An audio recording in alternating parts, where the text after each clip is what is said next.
a well-regulated militia, comma, being necessary to the security of a free state, comma, the right of the people to keep and bear arms, comma, shall not be infringed.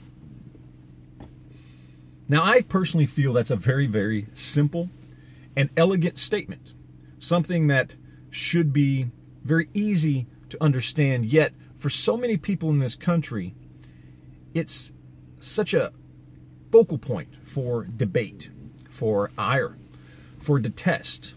There are so many people that try to interpret this very, very simple statement in so many different ways, and what I want to do in this video is try to explain it as simply as possible. Not only for people out there who may disagree with the idea that individuals should have the right to keep and bear arms, but just to explain it to others, people who might actually be pro-gun, who might want to go forward and try and have a civil, rational debate with somebody who may be anti-gun and who may disagree with the Second Amendment.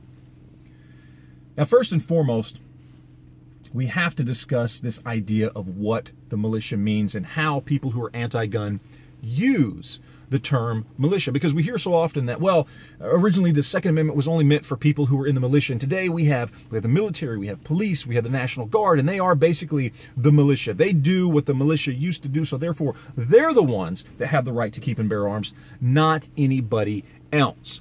And there's two aspects of that we have to look at. One is the definition of militia. First and foremost, who is the militia? Who are the militia? Who were the militia at the time that the Second Amendment was written? It's us. It was anybody of fighting age that could defend their community, themselves, their country. It was the people. That is what the militia was. You see, at the time, our founders had just come from fighting a great battle against a standing military by a king, and they weren't too happy about seeing that happen again. So they didn't want to give the government enough power via a military or a police force. So they wanted the power to defend our nation to stay with the people, so the people couldn't be corrupted. They didn't want the government to control all defense and security for the nation. They wanted that to fall on the people, on the communities, on the states. So that way there wouldn't be any centralized power. So there wouldn't be a centralized military that could be controlled by potentially just one person that could turn on the people. That's why the militia wasn't the military. It wasn't the police. It wasn't the National Guard. It was us. And another thing we have to talk about when it comes to the militia is how people love to say that the militia is the people. The people are the militia. Well, since we don't have a militia anymore, it's gone on to the police, well then all is a wash, right? Everything's all good to go. Let's just pass that on. People don't need guns anymore. Military have the guns. Let's be good to go. But understand, there's a comma there. Within the text of the Second Amendment, it makes a clear distinction between the militia and the people. So even if your archaic and just incorrect definition of a militia is, of course, the military and police and all this other stuff, which we know it's not, but let's say, just for a second, for the sake of argument, it is. Let's say, for the sake of argument, it is the military. It is the National Guard. It is the police. That's who the militia is, right? Well, there's still a clear definition of what the militia is. There's still a clear distinction between the militia and the people within the text of the Second Amendment. It says right then and there, a well-regulated militia being necessary to the security of a free state, comma, the right of the people to keep and bear arms shall not be infringed. Not the right of the militia to keep and bear arms shall not be infringed. If they wanted it to mean the militia, they would have said militia twice in the Second Amendment, but they didn't. They said militia is necessary to the security of a free state, and the right of the people to keep and bear arms shall not be infringed. Two very clear, distinct, and different statements within the text of the Second Amendment. All right, so now the other half of the Second Amendment argument, right? This is this idea that somehow, some way, the founders could never anticipate that we would have AR-15s and assault rifles and all these other things, and therefore, the Second Amendment is just null and void. If it's not about muskets, then it doesn't matter. Well, there's two very distinct problems with that line of thought. One is, what about the internet? It's an argument that gets used all the time, right? I mean, the founders couldn't imagine that we would have this vast communication system in place that would allow us to talk to each other all over the world instantaneously, to spread information, to spread disinformation, to spread truth, to spread lies, right? But they still put in the First Amendment to protect the freedom of speech, the freedom of the press, the freedom of religion. But they couldn't anticipate the internet. Why is that still valid? Why is the First Amendment still valid, but the Second Amendment is not, simply because they couldn't anticipate what we might have?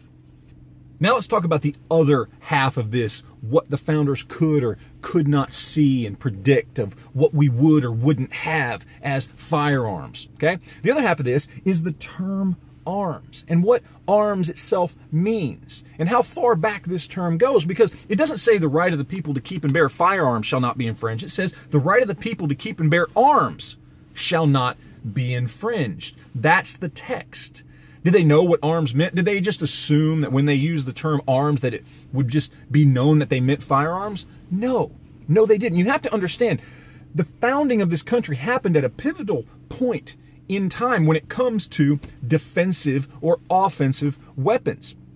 A lot of these people came out of a time when guns were just not something that a lot of them had. And as the foundation of this country grew, they moved from swords and knives and axes and bows and arrows and crossbows into more and more people owning firearms. They understood what arms meant. Arms is a very simple term. It means weapons. It means munitions. It means ordnance.